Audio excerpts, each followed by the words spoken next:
This is St. Stephen, New Brunswick, and that is Trump country. Calais, Maine, where Trump won a lot of support. So what are people here saying about that election result? It's worrying. It's, I think it's going to cause, I don't say cause problems, but it's going to cause, it's going to be different, I think. And I hope it's not too bad, and just have to wait and see. The Americans did elect him. The majority did this time around.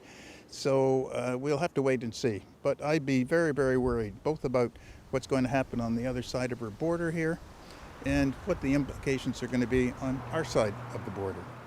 A lot of people here are pretty anxious about what Trump's win could mean for these two communities and for the world. We've already had lumber tariffs. We're going to have other kind of tariffs that will hurt our economy.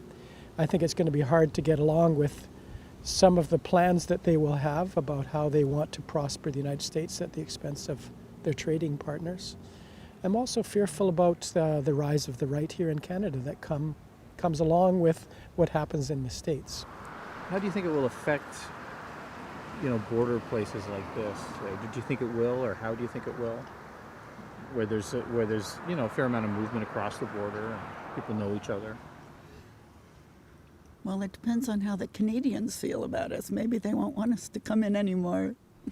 These two towns are very closely connected, and any political disruption like terrorism or a pandemic can also disrupt those ties.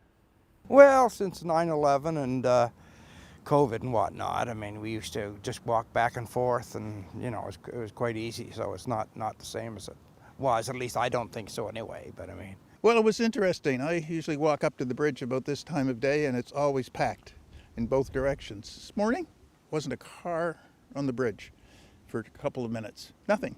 So I don't know. Is that an omen? No idea.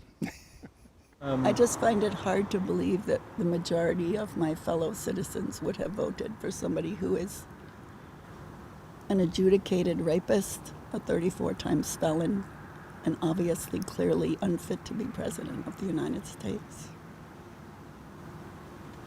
It's very sad. But there's also some support here for Trump, his policies and his character. Loved it. I think United States made a sound decision and spoke what they wanted.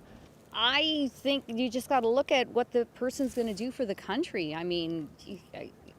Is it true? Is it not true? I don't know what they're saying about Trump, but if he can run the country, who cares? Everybody's got skeletons in the closet, so. I expect St. Stephen and Calais and border communities to thrive like they always have. We have a great relationship. I don't see that changing. I think their election last night was for them. They made a decision that was very overwhelming. I think we'll have the same thing when our turn comes. We are our own country. We have our own values, so we'll see.